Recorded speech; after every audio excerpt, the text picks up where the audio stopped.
My name is Vito Cavallaro, and I'm the Director of Financial Aid here at the college.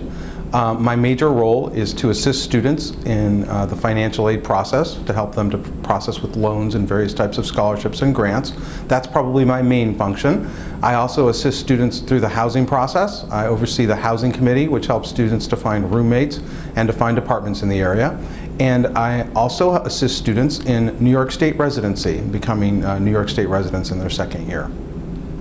Okay, great. What are the main concerns and challenges you find students have concerning financial aid? I think probably the biggest thing that our students are concerned about is the amount of debt that they think they're going to have to take when they come to optometry school.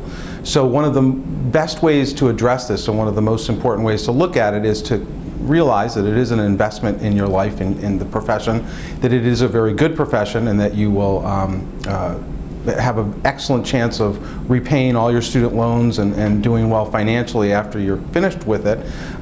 So what you need to do while you're in optometry school is focus on the things that you can control. There are various things that you can control as far as where you're going to live, how much your rent is going to be. So you really want to look at your budget and think about your budget every step of the way to try to limit the amount of loans that you'll eventually borrow. I think that's probably the biggest thing that I counsel students on in the biggest discussion, because you are able to take as much financial aid as you need, so you can really take out a significant amount of loans. And the way you curb that is by being strict to your budget and looking at all your options as far as where you can live, and to try to keep all your costs under control. Right, and so you help students and assist students in that, right? I do. I assist students with that process. Okay. Is there maybe do you help them managing their budget, or do you have Sure, we will sit down and talk and have debt counseling sessions. We will sit and talk and go over what their budget is and how much it costs to go to school here, what the various options are, how they can save money by their living choices, and where they decide to live will impact the amount of rent that they have to pay. We do it at several times. We will start when the student is here to be interviewed, and we'll have a financial aid session, and we'll talk about their options then. And we will also discuss it as they're students here through entrance interviews, exit interviews, and various other times where a student is welcome to come in and just talk. All right, great. So what options do our students have for financing their education? The first thing our students would do is they would fill out a form called the FAFSA form by April 15th, and that would, after we evaluate that form, we'll see what they're eligible for. The first thing we would look at them for are grants. Grants go to students who come from an economically disadvantaged background. So we will look and see at the student's information, the parent's information, and determine if they're eligible for any grants. After grants, we will look at the student for scholarships. Scholarships are based on merit. The better a student does academically, the better your chances are for a scholarship. First year students, the way the scholarships are determined is through your undergraduate GPA, OAT scores, and the admissions committee is very important in determining these scholarships. When you're a second, third, and fourth year, most of the scholarships are determined by what you do here at the college. Then we also have student loans, which are definitely a main resource for most of our students. The average person here borrows about $110,000 over the 4 years. So student loans are definitely used to finance the majority of their expenses here. The main loan is the unsubsidized Stafford loan. You can borrow up to $40,500, and there are also various other types of loans like Perkins, health profession, student loan, and various other things that will appear on your award letter. And they use a combination of those things to meet all their financial needs. There's also college work study. There are jobs throughout the building. I would say about half of our students work. All the jobs pay $12 an hour, and there are jobs throughout the building. Right. And so can you talk a little bit more about the different grants that we can offer for socioeconomically disadvantaged students? Sure. We have grants that go to, we have several types of grants. One of them is called the Graduate Opportunity Waiver. The Graduate Opportunity Waiver goes to students who were in HEOP, EOP, or College Seek Discovery programs in undergraduate school. It can be anywhere from $5,000 to $8,000 or $9,000, and it goes to students who are in those programs and who are economically disadvantaged. We also have the tuition waiver program. That is anywhere from $2,000 to $3,000 per student. That is a program that is based on parents' information. Family of 4 under about $50,000 a year parents' information would qualify you as economically disadvantaged and eligible for those grants. And then we also have another one that you apply for called the Graduate Diversity Fellowship.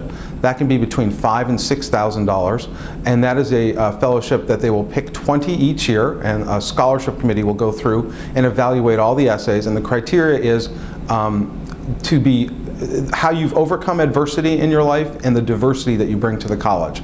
The scholarship committee will then look at all the essays that are submitted and pick the 20 people that they feel most meet those criteria of having overcome a disadvantage and bringing diversity to the college.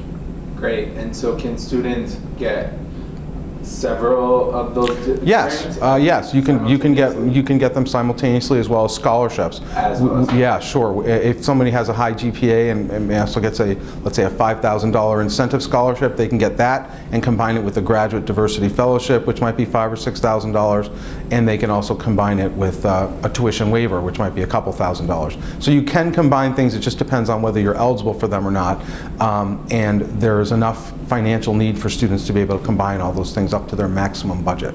Great.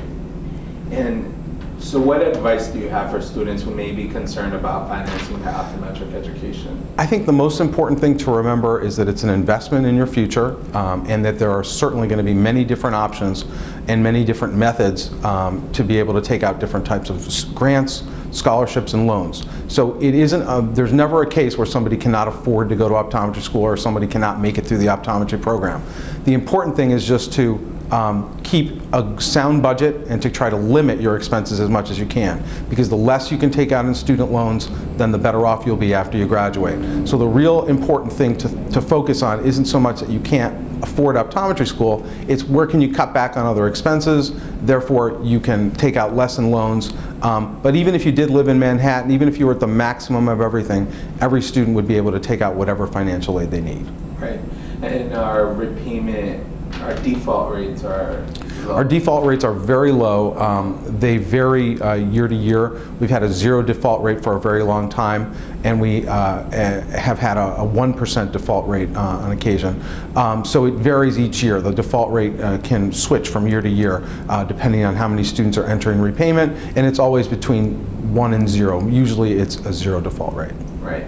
So would you say it's safe to say that financing their education should not deter them from pursuing? Absolutely. I don't think that it should deter them in any way. There are always options, there are always different methods. I do think it's important to be frugal and to think about your budget, but I don't think they should be deterred in any way by their finances.